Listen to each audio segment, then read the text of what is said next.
much for joining me on Diverse Talks podcast series. It's a pleasure to have you. It'd be really great just to kind of start off with a bit of an introduction about who you are, you know, your background, and we can get into it. My name is Natalie Godec. I'm a senior cloud architect at Zencore.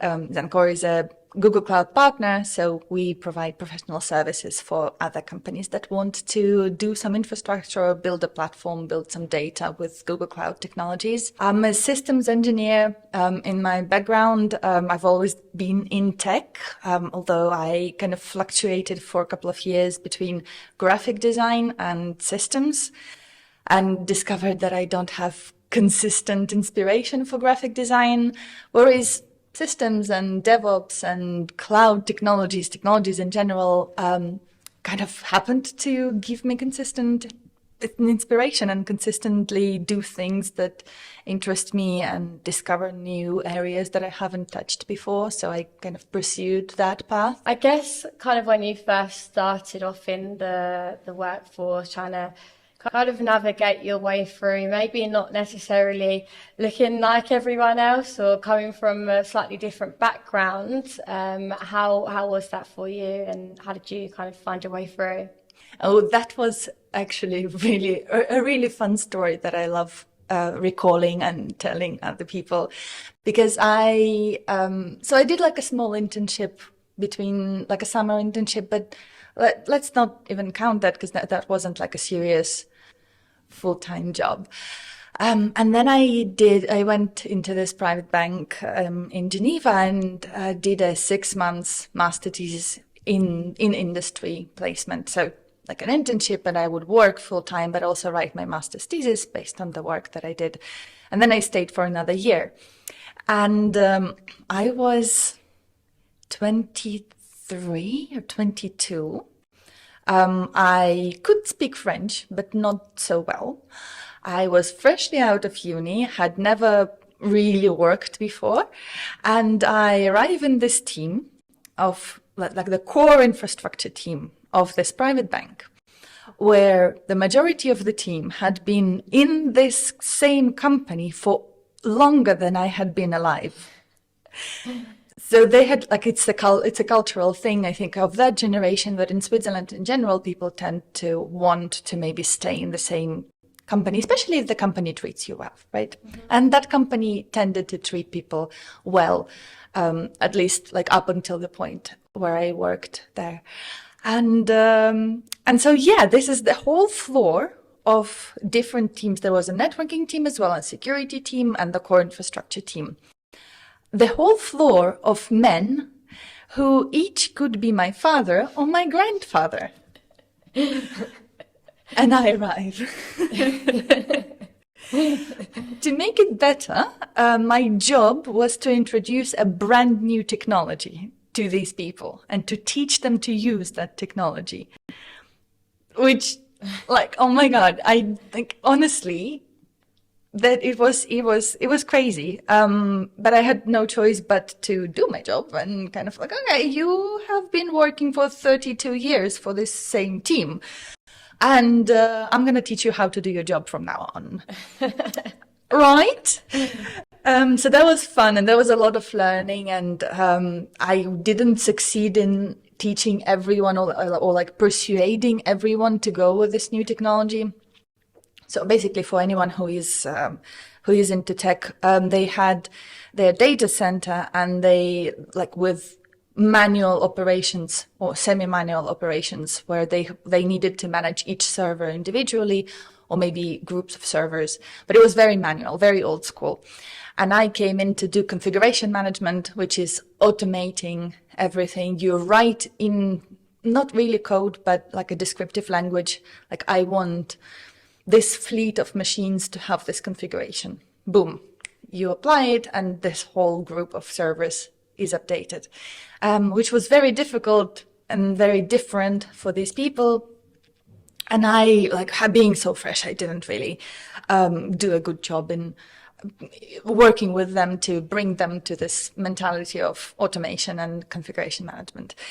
I did better in the next team I had in the same company, which was, again, all men, mostly, could be my father or my grandfather.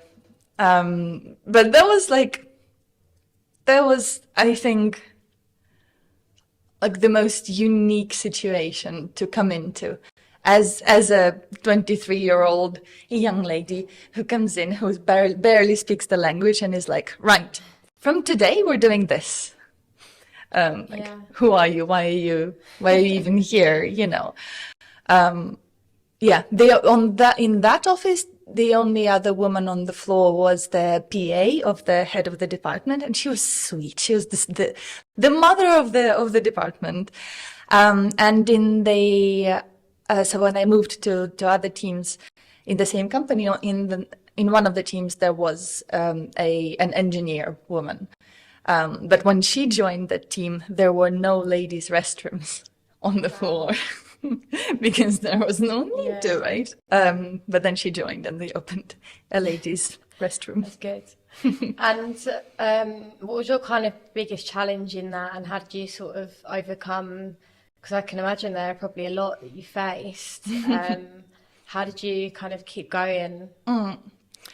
I guess I didn't really, it didn't really render in my head that there is a big challenge in the fact who I am and what I represent.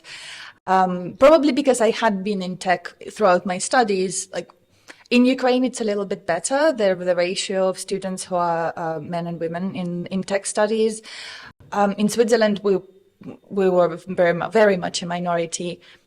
But I had kind of learned to position myself as an engineer throughout, like since I was 16 years old.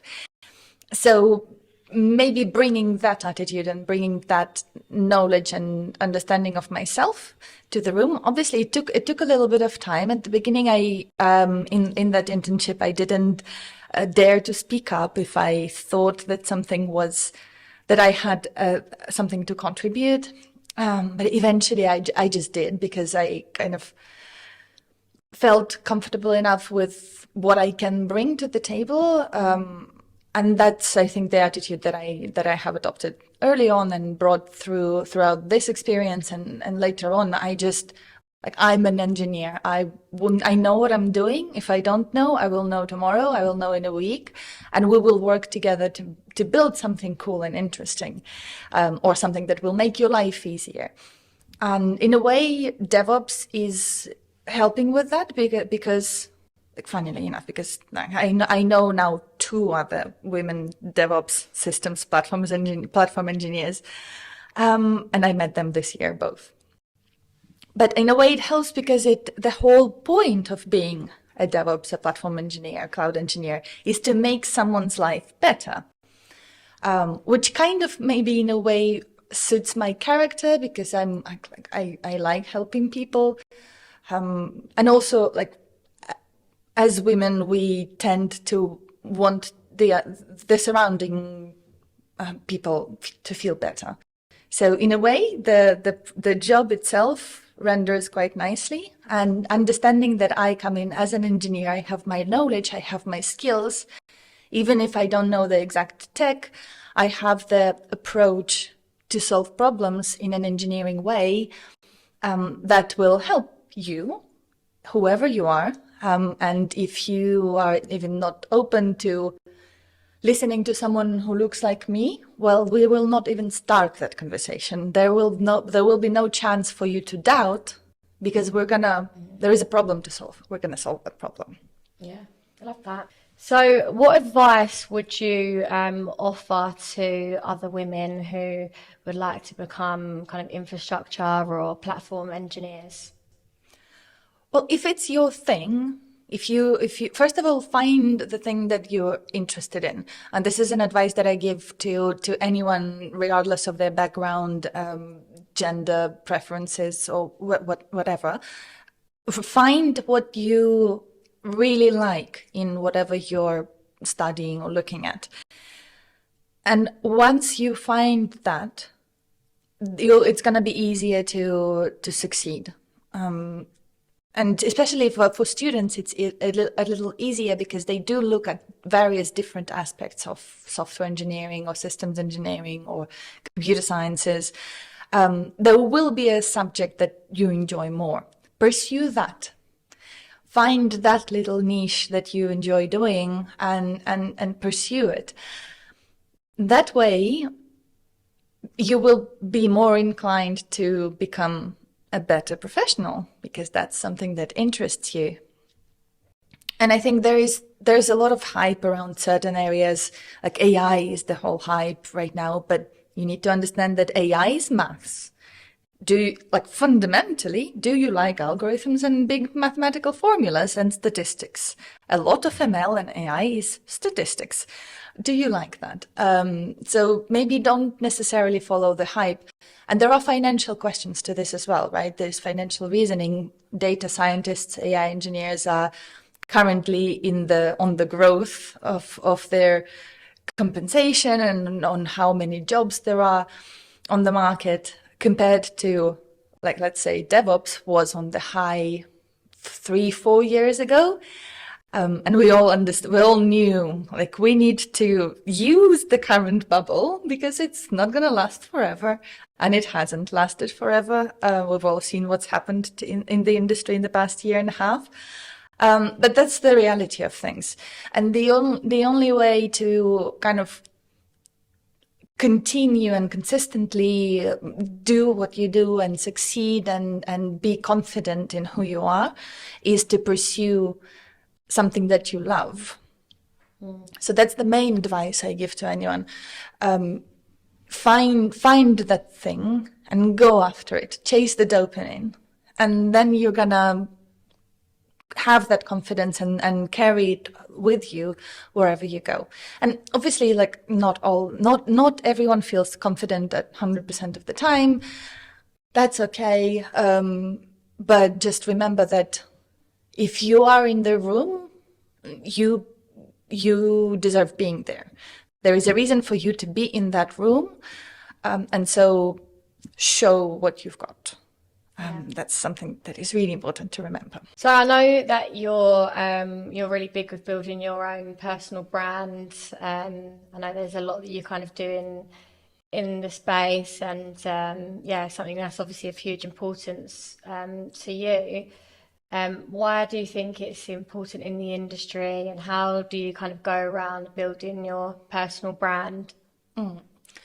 So personal brand for me revolves around my activity in the community and giving back to the community. So I'm a GDE, Google Developer Expert in Cloud Platform. GDE is like a network of people who are passionate about technologies that Google stands behind. But we are community members, so we go and create content like blog posts and videos and podcasts and things like that. Or we go out and speak at conferences, or we organize events around Google's tech. There are different categories. For me, it's cloud platform. Obviously, I'm a cloud architect, cloud engineer. And the way I got into it was by just going to meetups and really loving the atmosphere at meetups. And so you go and you meet other people, and someone is talking about something they've built, and it's something that maybe you can use. So that kind of exchange of information and experiences is a huge part of tech for me.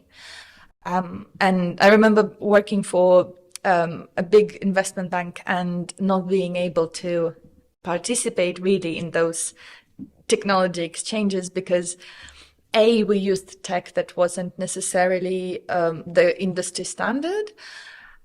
Big banks, big institutions often do that. And B, I wouldn't be able to go out and speak publicly about what we were doing internally because, again, enterprise, there's a lot of security and kind of legal questions around that. And I thought, I want to work with this cool tech. Like someone would be at a meetup talking about how they did automated policy assignment to their Docker containers via some sort of cool automation tool that is open source.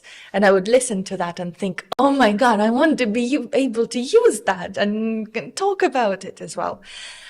So when I switched to a company that was using lots of open source and using the industry standard technologies and doing cloud and doing multi-cloud, but at the same time doing so many challenging things that nobody has done before.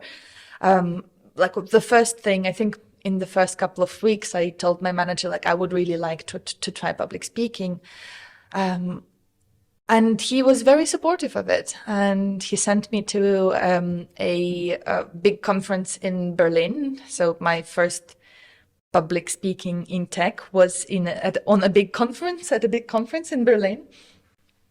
And I really enjoyed it. And then at some point, so I would be going out and speaking from the perspective of telling about what we were doing at that company. And at some point, I realized that it might be good if I separated my own brand from my company's brand. And I loved the company, right? There was nothing to do with like, oh, I fell out with whatever management. No, I just thought that it might be good for me to have my own thing, right? And so I started looking into how I can do that and ended up doing there's a program that Google does, Women Developer Academy. It's a 6-week program of virtual lectures and mentorship, which is geared towards women who want to be publicly visible in tech, not necessarily developers. Like I'm a cloud engineer. There were some people from marketing, some people from other sectors. And we learned about confidence and how to structure presentations and how to do storytelling, which I still struggle with a little bit. I learn about how to do it, but some people are such great storytellers. It's unbelievable. And slowly through the Women Developer Academy, then I became a Women Tech Makers Ambassador, which is also a Google program for women who are active in the industry, and then became a GD. And so now there is a brand to me, and it's important to have it because it facilitates talking to people you don't know yet. Because, for example, you can say, oh, I was building data platforms for a company called blah, blah. Or you can say, here's a talk I did about it. So for someone, for example, if you're applying for a new job, reading your bullet points on your CV is one thing. If they can actually click through your talks or blog posts and see what you've done, and see the experience that you have and learn from you, that's such a massive advantage. And I saw that when I was looking for a job last year, and I see it now when I'm, especially in the role I am right now, when we go and talk to potential customers or someone from Google talking about like interactions with potential customers, the more visible I am, the easier it is to start the conversation. Yeah. And so you grow your network by being publicly visible, by being either a speaker or like producing content, right? GDs, we joke, we're content creators. It's not really a joke. We are really actually content creators of whatever shape of content. Organizing events or just going to the events, it's easier to build your network. If you go and speak, for example, you will naturally talk to 10, 20, 50 people by the virtue of being a speaker. You meet other speakers, you grow your network, and then you need something or someone needs something. You have an idea and you're like, oh, I know that person, let me talk to them. Or you don't know the person and you can say, hey, I can see that you spoke or you created a blog or you work in this domain.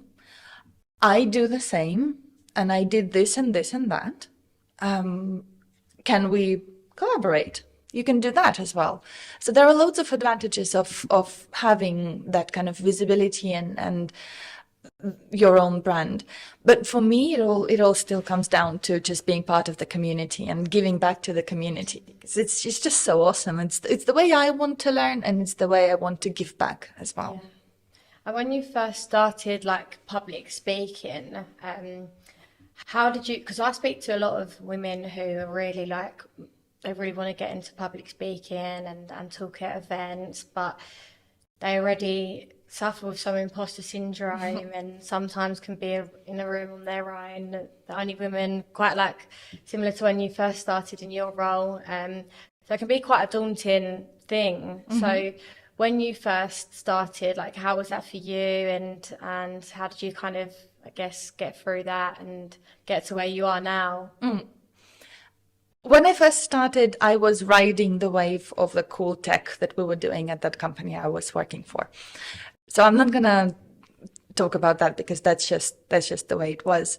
But there were a couple of tricks that I learned through the Women Developer Academy and later on through a public speaking course, a couple of them that I've done. One is people who know your subject are not going to come to your talk. People who want to learn about the subject are. So whatever you're talking about, your audience is going to learn something from you, even if you're presenting something really basic. So I always think, oh my God, my talk is not technical enough. It's not deep enough. It's not going into the detail or like hardcore things. Everybody can Google what I'm talking about. Yes, but then also people who come to my talk and then talk to me after always tell me like, oh my God, I had no idea. Right, so I think that it's really easy and simple, but actually people learn a lot. So what are some practical steps that women can take in tech to kind of build and promote like their own personal brand? The easiest is to create content. The easiest is to start public speaking or writing blogs or answering questions on Stack Overflow.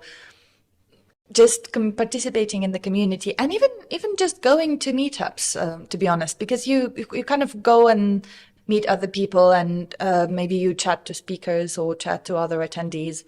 You don't necessarily need to immediately be visible and produce something yourself. But yeah, it's whatever you do, there are people who are going to be interested in whatever you do.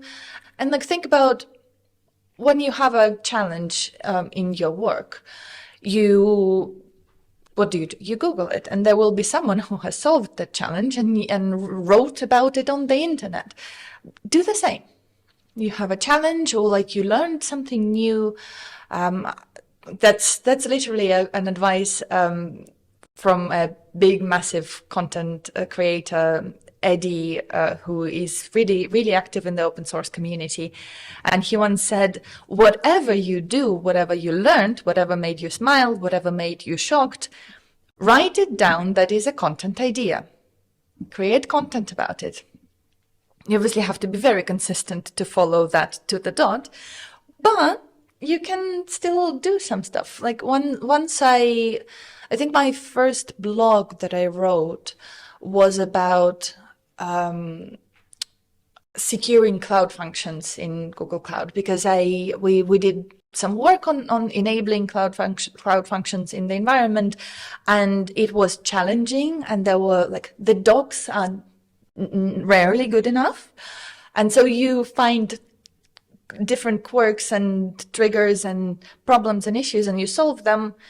Write down the steps that you took to solve them, and then write a blog post about it, or ask Bard or ChatGPT to write the blog post about it. And boom, you have a piece of content. Then someone who is looking for a solution to the same problem will find it, likely. My most read blog post is about deleting large amount of files from AWS buckets, S3 buckets, because it made no sense that it took so long to do it. And so many other people have the same problem that literally thousands of them come to my blog post. And I have written out all of the steps that I took and tried, and eventually I had to go to AWS support and ask them what's going on. Why are my buckets not empty yet? It's been 3 days. And they were like, oh yeah, no, it will take a long time because you have hundreds of millions of objects. And you're like, why is this not written anywhere in the docs? The docs just say, oh, run this command, and then the command fails. Oh, click this button, and then nothing happens. And so you solve that, and you put a piece of content out, and people will find it useful, even if like nobody's gonna like recognize me on the street because I wrote how to delete objects from an S3 bucket, right? What? They might, but it's those steps. So you become active in the community, and eventually, like it also doesn't happen overnight, and depends on your goals, right? Like my main thing is to participate in the community. So now when people now it's been 4 years now that I go out and speak, and I'm a GD, and I write blogs and all of that stuff. And now I start having some people who I've never met being like, oh, I know you. Yeah, I've been following you on LinkedIn. I've been following your talks. And like that feels, and they're like, oh, the legendary Natalie. I'm like, not legendary yet. But my main idea is to give back to the community, because I just really love the community space, and I think I'm really fortunate to be part of this flavor of technology, this flavor of tech, where sharing and learning from each other is such a big deal. But if your goal is to go out and build your own brand, then you can be a lot more systematic about it, and it wouldn't take 4 years. It might take a lot less. If you're like, okay, here's my plan, I want to do this and that, find the events that are going on in your area, find the spaces, find I don't know, if you like, let's say you're in security, there is an annual Christmas advent calendar of blogs in DevSecOps. It's, I think it's DevSecCon that does that. And you can apply and you can submit your security related blog. Right now we are in the middle of the conference season, and most call for papers are already closed, but next year you can know that in autumn there are dev fests, which are community conferences which cover topics from mobile development and web to cloud to security to AI and ML. And there are literally in every big city. The London one is on November 18th. Then November 25th is Berlin. December 2nd is Turin in Italy, and Stockholm in Sweden. So you see, there are loads of them. And you can apply and start talking and coming to these different events. They can be local. There are loads of meetups everywhere. Obviously, London is huge for meetups. You can find a group of interest for any subject, and they are always looking for speakers, and a lot of them are looking to help first-timers. So if you haven't ever given a talk, that's absolutely fine. You can still apply and say, this is my first time. And most organizers will be actually pretty happy to promote you and to give you that stage for your first time. And what piece of advice would you kind of give to someone if they like really wanted to, maybe not been to a lot of events before, really wanted to go, maybe have no one to go with? It's quite a daunting experience going to something on your own. So what piece of advice would you kind of give someone who wants to, but maybe is a little bit scared to do so? Right. If you have absolutely nobody to go with, the meetups usually have a page on meetup.com, and it probably sounds really daunting, but actually isn't. Like, it's just internet. Write in the comment section. And maybe someone will get back to you. Write to the organizers. I'm sure if someone, like, I'm co-organizer of GDG Cloud London. If someone wrote to us and said, "Hey, I want to come to your event, but I know nobody," oh my God, you'll be our best friend for the night. We'll make sure that you're never alone. We'll talk to you constantly, all the time. We'll give you the best seats because it's just so sweet. And also in most, I don't know about other locations, but in London, often the meetups are sponsored by a recruitment company, which recruiters are also always very friendly, and you can be sure to go and talk to one of the sponsors. The sponsors are usually announced at the beginning of the meetup, so you can kind of figure out who's who, usually wearing the branded t-shirts, and you can be sure that you can go and talk to them because they are there to talk to people. As a woman on the systems side of tech, what do you think the future holds for diversity and inclusion, and like what initiatives would you kind of like to see? That's such a loaded topic. I kind of feel like the pandemic kind of put everything up in the air. Before the pandemic, there were so many initiatives, and kind of the pandemic has reset a lot of that. When I started my master's in EPFL, the welcome kind of inauguration session had someone, I think the head of the tech, like IT, IC, information systems, computational systems, IC faculty, the tech faculty of EPFL, came out and said, all of you are here and we have brought you from different countries and different backgrounds because we want to put minds from all the different backgrounds into the same room, because that is the only way you will find the best solution for a given challenge. And that phrase stuck to me, and it showed to be true throughout my studies, throughout my career. And the way practically how it works, they explained the background you come from and who you are, your gender, your religion, your studies, your family, your friends, your interests, all of that forms the way you approach challenges and problems and the way you will look for solutions.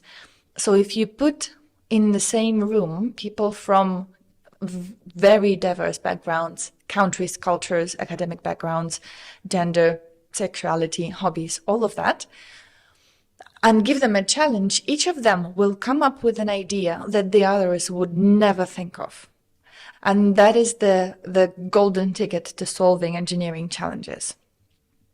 So for me, the more people understand that, the better it will be. Now, in the industry, what the future holds is unknown at the moment because of what we've gone through in terms of the economy and the pandemic, and now everything that's going on in the world. Sadly, the questions of ethics and diversity, I feel like, have been put kind of on the backbench a little bit in certain companies, which maybe also shows that the approach that the industry had to solving these challenges might not have been the most sustainable or the most logical. And for that, I have certain opinions about the way we were trying to solve inequalities in tech, at least in the enterprise before the pandemic.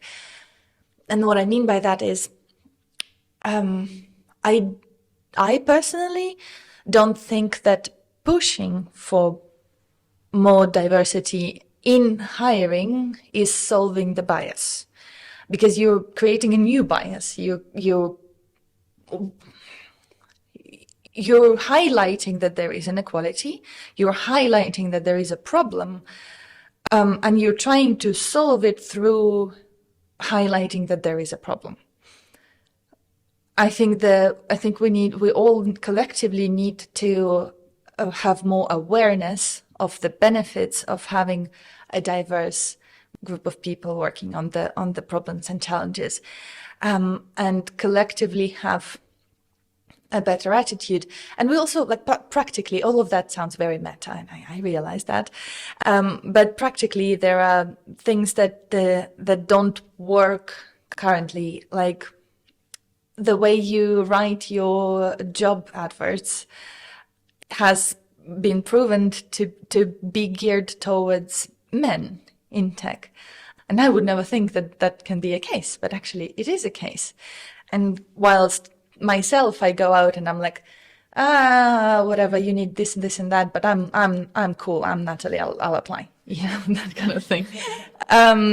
Just because I never really cared about the technical requirements of a specific job or position or uni or whatever that is.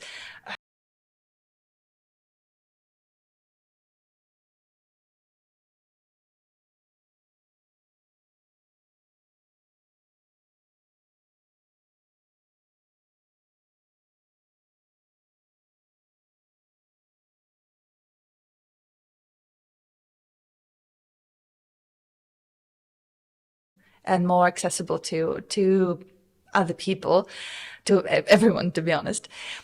The hiring process, there's a lot of talk about the hiring process and how we should, like specifically for solving the gender inequality, or we should include like women and non-binary people and more diverse individuals on the hiring panel.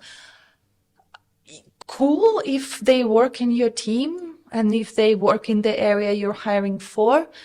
I have seen situations where I was asked to interview someone just because they were a woman and I was a woman, but we had nothing, like they were interviewing for something completely different. I had no idea about their team, their work, or anything in their domain. So that was a bit strange. Like to me, that is also bias. You're looking at me and you're seeing my gender and the gender of the candidate instead of interviewing the candidate for the team that you're interviewing for. So there are like practices that I personally find a bit not necessarily effective. Like I don't know how effective that interview was, like for both sides. Like, okay, yeah, that person seems to know what they're talking about, but I don't know what they're talking about. And equally that candidate wouldn't have gotten answers that they wanted because I wasn't on the team or like in the domain where they were interviewing for. And also like events. We've spoke about the community side of things, the personal brand side of things. The community is, depending on location, actually, but it can be very male-dominated. It's always like, if I go to a conference and I don't know where the entrance to the venue is, it's like find a group of men that are dressed like they work in tech and follow them. Works every time. So the events need to be more kind of. But again, how do you, like, as an organizer? I'm orbiting around the org group of DevFest London right now, and as an organizer, like, what do you do? How can you make sure that your event doesn't attract only men or only certain type of people, right? One way of doing that is making sure that your CFP, the call for papers, goes out to a wide array of people so that you get diverse speakers.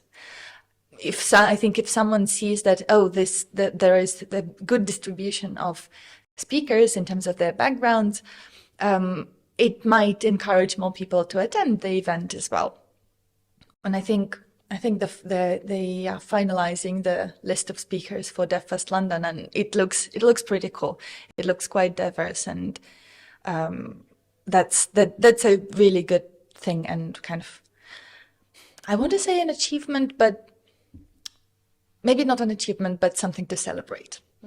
And hopefully we will see more and more kind of blend of like origins and religions and genders and interests in the speakers community and in the events community as well. And there's something also in the women tech makers that I really like within the ambassadors. In order to be an ambassador, you need to be an active woman in tech, promote women in tech. And often these kind of programs, they go around organizing events for women or promoting, mentoring, coaching women.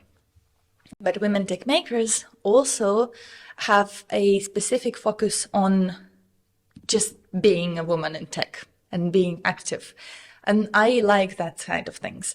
I don't necessarily organize events. I don't necessarily focus on mentoring and promoting young girls or women in tech. But I exist in the tech space, like I said, the systems side of tech. I exist as a sort of a unicorn because there are so few of us. And I go out and I speak and I talk about technical subjects. So by doing that, I show other people that they can also be active and successful and do cool things within tech and be part of a technical community and have a successful career. So that's also kind of within the community, within the public speaking and having your own brand kind of subjects, super important. Yeah, I think having those visual role models are like so essential because, I mean, I've said it before, but I say it again, just like you can't be what you can't see. And if Exactly. you can't see someone that doesn't look like you or act like you, or, you know, if there's not that resemblance, it kind of feels like there's not space for you there. So yeah, I'd really agree with you on that one. And just in terms of diversity, so you mentioned like it's probably more important to raise more awareness internally to try and maybe work towards improving diversity. So what can companies do internally to like raise more awareness and work towards, you know, doing better? There were a couple of things that we did in my previous company that I found really interesting. One of them was unconscious bias trainings. I discovered the confirmation bias, which is my favorite kind of bias because I catch myself on it all the time. Confirmation bias is basically when you're doing research on a subject, your brain will try to find only information that confirms your point of view. So if you're trying to research something and you have an opinion, you're more likely to find documents and articles that confirm your opinion. And I love it because like every single time I miraculously find articles that prove what I already think. And like there are loads of known biases, and depending how the training is given, to us it was given in kind of like a fun way, and people discover it, and next time they are going through something, they might catch themselves on this unconscious bias. And of course, in hiring, it's a very well-known one. I'm not sure if it's the confirmation bias or a separate one, but you are more likely to hire someone who reminds you of yourself. So knowing that is so beneficial. If you don't even know, they are unconscious. We're geared to not be aware or not notice that we're doing those things. And the first time you hear about it, the first reaction is always like, no, I don't do that. And then you listen to yourself and you're like, oh, actually, like, yeah. So the unconscious bias trainings were super beneficial, and that kind of started a conversation internally about hiring practices and about the way the job adverts are written, about the way we filter CVs of candidates that come to us.